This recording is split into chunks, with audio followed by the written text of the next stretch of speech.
नमस्कार student, Gurugram teacher training college Chak 5 मेला में आपका स्वागत है। हम बीएड द्वितीय क्लास के अंदर पेपर नंबर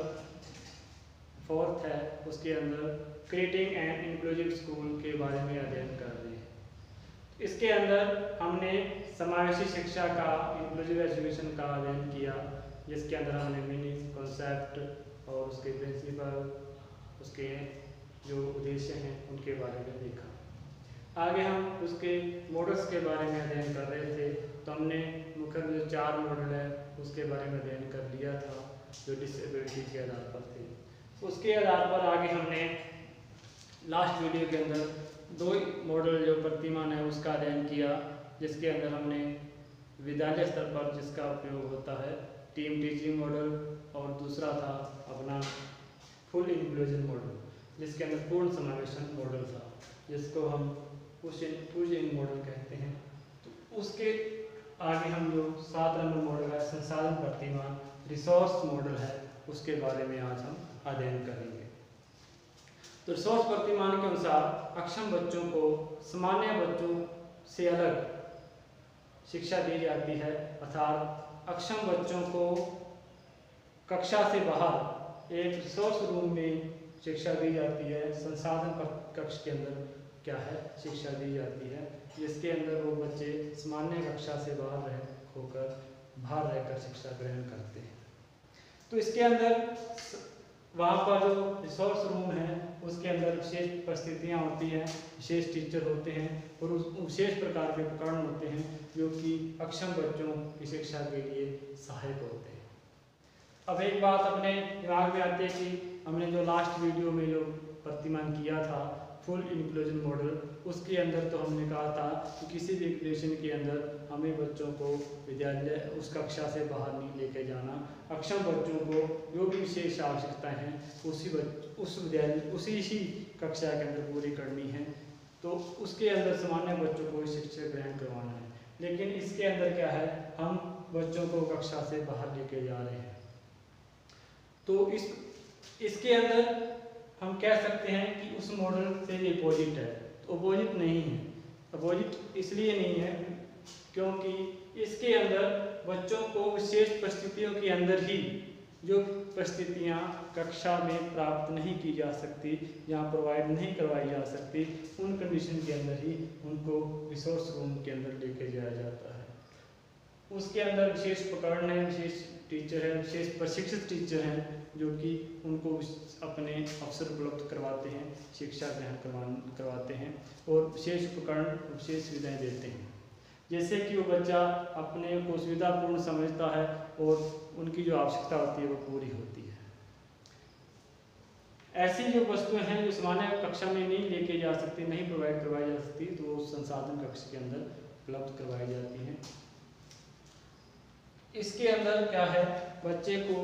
जो सामान्य बच्चे हैं, विशेष बच्चे हैं, दोनों को ही लाभ होता है। दोनों को लाभ होने का अर्थ ये है कि जो विशेष बच्चे हैं उनको विशेष आवश्यकता, विशेष उपकरण, विशेष रिसोर्स रूम मिलता है, जिसके कारण कि वो अपने अवसर मिलते हैं, उनको सुविधाएं मिलती हैं, वो अपना जो सर्वांगीण विकास है या शैक्षिक विकास है वो करते हैं और अपने आप को वो आत्मविश्वासपूर्ण मानते हैं कि हमें जो भी सुविधाएँ चाहिए, हम जिस सुविधाओं के माध्यम से सीख सकते हैं वो सुविधाएं हमें मिल रही हैं। और सामान्य बच्चों को ये होता है कि उनकी जो सामान्य जो शिक्षण है, जहाँ जो सामान्य पाठ्यक्रम है वो बाधित नहीं होता, वो रेगुलर रूप से चलता रहता है। इस प्रकार से दोनों प्रकार के बच्चों को ही लाभ होता है। और इसमें जो मेन बात है कि इसके अंदर क्या है, कक्षा के अंदर जो व्यवधान आ जाएगा, जो क्योंकि जो अक्षम बच्चे हैं वो स्लो लर्निंग होते हैं, धीरे सीखते हैं, और जिससे के कारण क्या जो सामान्य बच्चे भी डिस्टर्ब हो जाते हैं, वो चीज़ें इसके अंदर नहीं होंगी। लेकिन इसके अंदर जो हमें टीचर को भी ध्यान रखना होगा कि कहीं बच्चा अलग महसूस न करना लग जाए, उसके अंदर हीन भावना न आए। जो कक्षा को पृथक किया जा रहा है वो एक सकारात्मक दृष्टिकोण से लेवे, न कि नकारात्मक दृष्टिकोण से लेवे। उनको वो पॉजिटिव वे लगे कि हमें तो बच्चों सामान्य शिक्षा देने के लिए, सामान्य शिक्षा देने के लिए ये सारा कार्य किया जा रहा है। इस प्रकार से एक सकारात्मक दृष्टिकोण रखते हुए बच्चों को क्या है कक्षा से बाहर ले जा करके शिक्षा ग्रहण करवाई जाती है। सिर्फ उन्हीं ही टॉपिक्स या उन्हीं प्रकरणों की शिक्षा दी जाती है, उन्हीं विशेष परिस्थितियों में परीक्षा दी वो संसाधन कक्ष में लेके जाया जा सकता है, जो शिक्षा सामान्य कक्षा के अंदर सामान्य बालक के साथ नहीं दी जा सकती, या वो उपकरण वो सुविधाएँ सामान्य कक्षा के अंदर नहीं आ सकती, क्योंकि इस प्रकार के जो रिसोर्सफुल रूम होते हैं वो एक व्यवस्थित रूम होते हैं, उनकी जो सुविधा है वो सामान्य कक्षाओं के साथ कई बार नहीं ले किया जा सकता, वो सिर्फ विशेष रूम के अंदर ही होती है। इस प्रकार से वो क्या है संसाधन जो कक्षा का उपयोग सामान्य बालकों से अलग जो सक्षम बालक होते हैं उनके लिए किया जाता है। इसके अंदर हम बच्चों को उसकी विशेष आवश्यकता के और विशेष योग्यता के अनुसार वर्गीकृत कर लेते हैं, छोटे छोटे टुकड़ों में बांट लेते हैं, जिससे कि वो उनको एक छोटे छोटे टुकड़ों के अंदर या छोटे छोटे समूहों के अंदर शिक्षा दी जा सके, और उनके लिए जो टीचर का जो आंतरिक संबंध है, आपस में जो भावात्मक संबंध है वो जुड़ सके, क्योंकि शेष आवश्यकता वाले बच्चे होंगे समूह में कम होंगे तो जो अपना इंटरेक्शन है वो क्या है लगाव है वो जल्दी हो पाएगा, और लगाव के साथ ही वो टीचर है वो बच्चों को समझ पाएगा और बच्चे हैं वो टीचर को समझ पाएंगे, जिसके कारण शिक्षण कार्य प्रभावी होगा। इस प्रकार से छोटे छोटे समूहों के अंदर ही अध्ययन करवाया जाता है और बच्चों को क्या है सामान्य कक्षा से बाहर ले जा करके रिसोर्स रूम के अंदर शिक्षण कार्य करवाया जाता है। तो सबसे जो मेन पॉइंट ये जाता है कि सामान्य कक्षा से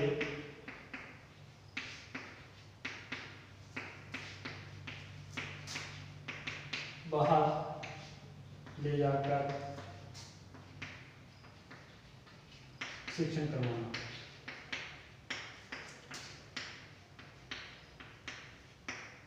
दूसरा है कि इसके अंदर अपने लिख सकते हैं कि इसके अंदर संसाधन कक्ष बच्चों को अक्षम बच्चों को छोटे छोटे समूह में विभाजित कर शिक्षण कार्य करवाना।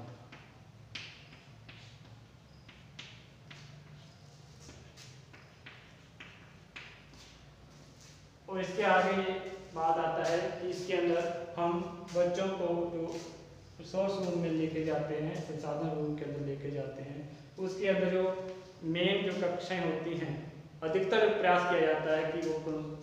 जो सक्षम बच्चे हैं वो सामान्य बच्चों के साथ ही शिक्षा ग्रहण करें और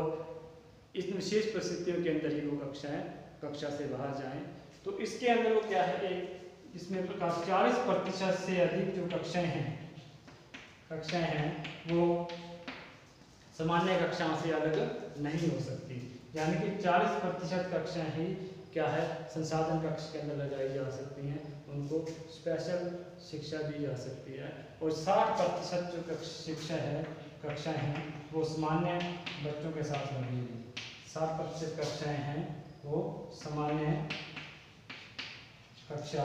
में, और 40% कक्षाएं हैं वो संसाधन के अंदर हम लगा सकते हैं और अलग से लगा सकते हैं। हम समझते हैं कि इसमें जितने भी कार्य दिवस होते हैं उनमें से 40% हम विशेष कक्षाएं लगा सकते हैं, बच्चों को अलग शिक्षा दे सकते हैं, सोर्स रूम का उपयोग कर सकते हैं, तो 60% कक्षाएं वो सामान्य कक्षा लगानी होती है, जिसके कारण क्या है वो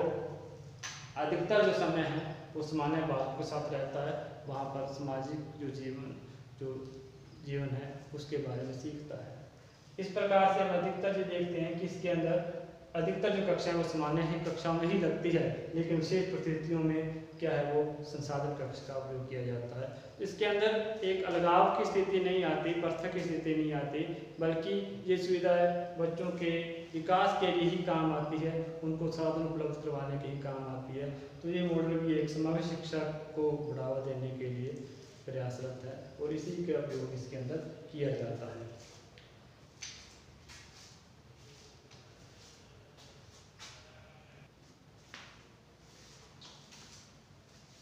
मॉडल है जो अपना प्रतिमान है, उसके अंदर अंत्यक्षेप रणनीति मॉडल यहाँ प्रतिमान है, अंत्यक्षेप रणनीति प्रतिमान। तो इसके अंदर जो शिक्षक है वो बालक को जब शिक्षण कार्य आरंभ करता है तो उसके पहले ही बच्चे को प्रिपेयर करता है कि उसको टॉपिक समझ में आ जाए, उसको प्रकरण समझ में आ जाए, वो उस कक्षा से जुड़ जाए। इसके लिए वो कई प्रकार के प्रयास करता है। जैसे वो पढ़ा रहा है तो जो नेक्स्ट टॉपिक है उसका एक दिन पहले ही बता देता है कि हम ये कल ये पढ़ेंगे, जिसके बारे में वो बालक पहले से ही प्रिपेयर हो जाता है कि हम ये पढ़ने वाले हैं, कल हम सर ये पढ़ाएंगे, शिक्षक ये पढ़ाएंगे, और हम उसको वो क्या है बालक पहले ही देख लेता है। तो नेक्स्ट डे में उसको जब शिक्षण कार्य करवाया जाता है तो वह आसानी से समझ लेता है। तो जो मन बुद्धि बालक होते हैं, यदि उनको हम पहले दिन बता देंगे कि हम ये हम कल अपने ये प्रकार टॉपिक करेंगे, तो वो उसके लिए प्रिपेयर हो जाएगा, वो बुक्स वगैरह में रीड करके आएगा, पढ़ कर आएगा। उसके बाद दूसरा काम ये करते हैं कि उसके अंदर जब बाल टीचर पढ़ाना शुरू करता है तो उसका जो मेन कॉन्सेप्ट होता है टॉपिक का, उसको पहले ही बता देता है संक्षेप में भी हम ये पढ़ने वाले हैं और इसके बारे में इसके ये निष्कर्ष निकलेंगे, ये उद्देश्य निकलेंगे। तो एक प्रकार से एक छोटा सा जो कॉन्सेप्ट है वो तैयार हो जाता है कि हम इस टॉपिक को पढ़ेंगे, इसके इस प्रकार से ये कार्य किया जाएगा। तो वो बच्चा उस टॉपिक को पढ़ने के लिए तैयार हो जाता है, उसके माइंड में जो दिमाग है उससे जुड़ जाता है कि हमें ये पढ़ना है। उसके साथ ही वो शिक्षक है उसके पूर्व ज्ञान को भी जांचता है कि उस बालक का पूर्व ज्ञान कितना है, उस पूर्व ज्ञान को जोड़ते हुए उसके बारे में अध्ययन करवाता है। तो एक प्रकार से बालक की अंतक्षेप या हस्तक्षेप की नीति अपनाई जाती है कि बच्चे को जाना जाता है कि वो कितना ज्ञान रखता है, कितनी उसके अंदर जो ज्ञान है वो है जिसके बारे में उसको आगे बढ़ाया जाए। यदि वो कम ज्ञान प्राप्त करता है तो वहीं से ज्ञान दिया जाए, और यदि उच्च बुद्धि वाला तो उसको आगे का ज्ञान दिया जाए। इस प्रकार से बच्चे को अंतक्षेप की रणनीति के तहत जानने का प्रयास किया जाता है, उसको एक रूप से तैयार करने का प्रयास भी किया जाता है। और इसके अंदर उस बच्चे को सामाजिक रूप से भावात्मक रूप से जुड़ करके उत्साहित करके नई नई तकनीकों का प्रयोग करके उसके अंदर उसको बच्चे को जोड़ने का प्रयास किया जा सकता है, और एक उद्देश्यपूर्ण वातावरण तैयार करने का प्रयास भी इसके अंदर किया जाता है। तो अधिकतर हमने देखा कि अंतक्षेप रणनीति है वो शिक्षण कार्य आरंभ होने के साथ शुरू होती है, जब शिक्षण कार्य करवाना है या करवाया जा रहा है तो उसको बच्चे को समझना, यानी कि उस बच्चे को टॉपिक से पहले तैयार करना। चाहे वो एक दिन पहले आप बता दो कि हमें कल ये पढ़ना है तो बच्चा उसको देख करके आएगा। तो बच्चे को जब पढ़ा रहे हैं तो उसके अंदर भी जो मेन कॉन्सेप्ट है वो पहले ही संक्षेप में बता देना, उसके क्या कॉन्सेप्ट है, क्या उसका निष्कर्ष निकलेगा, थोड़ा बहुत उसको एक प्रकार से समरी के रूप में बता देना कि हमें इस प्रकार की बातें वो बारे में पढ़ना है, और उसको जो पूर्व ज्ञान है उसके साथ जोड़ते हुए उसको बताना, जिससे कि बालक उस टॉपिक से उस प्रकार से जुड़ जाए। इस प्रकार से हम अंतक्षेप की रणनीति को हम अपनाते हैं। जिस प्रकार से हमने बीएड के अंदर प्रस्तावना जो कौशल उसको करते हैं, तो बच्चे को पूर्व ज्ञान से जोड़ते हैं, और बच्चे को पूर्व ज्ञान से जोड़ने के साथ ही क्या है हम बच्चे को जो नया कॉन्सेप्ट है वो तैयार करते हैं, नया प्रकरण शुरू करते हैं। तो यही अंतक्षेप की रणनीति है कि बच्चे को जानना है कि उसको कितना का ज्ञान है। जो समस्यात्मक प्रश्न होता है वो एक प्रकार से उस नए टॉपिक की शुरुआत होती है। इसी प्रकार से बच्चे के अंदर इंटरवेंशन करना है, अंतक्षेप करना है कि हम बच्चे को कितना का जानते हैं, बच्चा टॉपिक के बारे में कितना का जानता है, तो हम उसको उसके आगे बढ़ाया जाए। तो बच्चे को एक प्रकार से पढ़ने के लिए तैयार करना इस प्रतिमान के अंदर आता है। इसके साथ ही उसको नई नई तकनीक का प्रयोग करके नए सामाजिक भावनाओं से जोड़ करके अंत्यस्पंद बना करके अंत्य क्रिया के द्वारा हम उसको अपने से जोड़ने का प्रयास करते हैं, ताकि वो एक आत्मविश्वास से शिक्षा ग्रहण कर सके। इसके अंदर अंतक्षेप की रणनीति के तहत कार्य किया जाता है, बच्चे को जानने का प्रयास किया जाता है।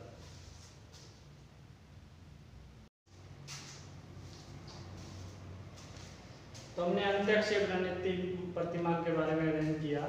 जिसको हम शॉर्ट में सिम बोलते हैं,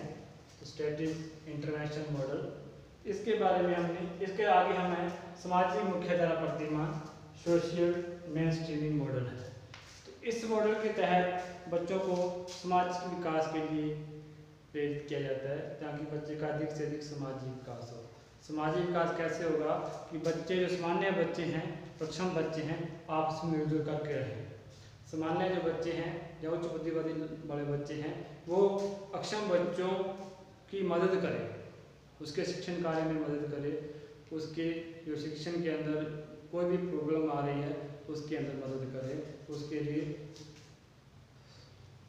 बच्चे को सिखाए कि किस प्रकार से उस समस्या का हल हो सकता है। तो एक प्रकार से सामाजिक वातावरण तैयार करने का प्रयास किया जाता है। बच्चों को प्रोत्साहित किया जाता है, बच्चों को कहा जाता है कि आप अपने जो सहपाठी हैं, अक्षम हैं, विकलांग हैं, उनकी सहायता करें। उनके अंदर वो सामाजिक और भावनात्मक विकास किया जाता है जिससे कि बच्चे अपने जो सहपाठी होते हैं, अक्षम बालक होते हैं, उनकी सहायता करते हैं। उसके साथ साथ जब शिक्षक तो कार्य करता ही है, शिक्षक तो शिक्षण कार्य में अपना उद्देश्यपूर्ण कार्य करता है, उद्देश्य के आधार पर कार्य करता है, लेकिन जब बच्चे इस कार्य के अंदर सहयोग करते हैं तो बच्चे के सहयोग करने से जो सहपाठी का सहयोग करेंगे तो वो अपने सहपाठी से क्या है हो सकता है कि उसका भावनात्मक लगाव हो, वो क्या है उससे जल्दी सीख ले। तो एक प्रकार से जब बालक को पढ़ाता है, शिक्षण कार्य करवाता है, उसको बताता है, उसके शिक्षण विकास में सहयोग करता है तो उसके अंदर सामाजिकता का विकास होता है, सामाजिक भावना का विकास होता है, सामाजिकता के साथ वो भावनात्मक रूप से जुड़ जाते हैं जिसके कारण वो क्या है प्रभावी शिक्षण कार्य हो पाता है। क्योंकि प्रत्येक बच्चा जब साथ साथ रहते हैं तो प्रत्येक बच्चे को उसकी कमजोरियां और परेशानियों का पता होता है जिससे कि वो बच्चा उसकी भावनाओं से जुड़ जाता है। उस बच्चे को पता है कि इसकी क्या कमजोरी है, वो मैथ में कमज़ोर है या साइंस में कमज़ोर है, उसकी समस्या क्या है, उसको टीचर का पढ़ाया समझ में नहीं आता या किससे, तो वो क्योंकि वो आपस में बातचीत करते रहते हैं जिसके कारण उनको अपनी कमजोरी और अच्छाई का आपस में पता होता है, वो एक दूसरे को जानते होते हैं। इसी के आधार पर वो क्या है वो एक दूसरे की मदद करते हैं। एक टीचर जो विद्यालय है, टीचर है, वो उस बच्चों को एक दूसरे की मदद करने के लिए उत्साहित करता है, प्रोत्साहित करता है कि आप अपने से जो कमज़ोर बच्चे हैं उनकी सहायता करें। इस प्रकार से एक सामाजिक वातावरण कक्षा के अंदर तैयार होता है। सामाजिक वातावरण तैयार होने के साथ साथ वो क्या है, ये जो सामाजिक वर्तमान है वो बहुत ही कारगर सिद्ध होता है क्योंकि इसके अंदर प्रत्येक बच्चा अपने आप सहयोग करता है, कोई बच्चा एक दूसरे को अलग नहीं समझता और जो उच्च बुद्धि वाले बच्चे होते हैं उनको भी एक संतुष्टि होती है कि हम कहीं ना कहीं अक्षम बच्चों की सहायता कर रहे हैं। और अक्षम बच्चे हैं वो उनकी सहायता वो उनके लिए ये होता है कि हम अपने सहपाठियों से सीख रहे हैं और हमें अपने विकास में सहयोग मिल रहा है। तो इसके अंदर वो क्या है एक भावात्मक रूप से जुड़ जाते हैं तो इसके अंदर वही भावना का विकास नहीं होता और जो सामान्य बालक है या उच्च बुद्धि वाले बालक है उनको भी क्या है कार्य करने के लिए मिल जाता है, वो भी क्लास के अंदर खाली नहीं बैठते और उनको भी अपने शिक्षा का इम्प्रूवमेंट करने की अवसर मिलता है क्योंकि जैसे जैसे वो शिक्षा दूसरों को देंगे तो उनकी जो समस्या आएंगी उसका भी हल होगा। तो सामाजिक वातावरण सामाजिक की मुख्य धारा के रूप में सामाजिक वातावरण कक्षा के अंदर तैयार होता है जिसके कारण क्या है समाज शिक्षा को बढ़ावा मिलता है और जिसके कारण वो क्या है आपस में बच्चे हैं वो क्या है जल्दी सीख लेते हैं और अक्षम बच्चों को भी क्या है जो विद्यालय या कक्षा के निर्णय होते हैं उनको साथ लिया जाता है, उनको भी निर्णय निर्माण में भूमिका होती है जिससे कि उसमें आत्मविश्वास आता है। क्योंकि जब बच्चा आपस में रहेंगे तो आपस में खेलेंगे भी, आपस में जो भूमिका है अन्य गतिविधियाँ वो भी करेंगे जिसके कारण वो निर्णयों के अंदर सहयोग भी करेंगे, निर्णय में भूमिका भी निभाएंगे जिसके कारण वो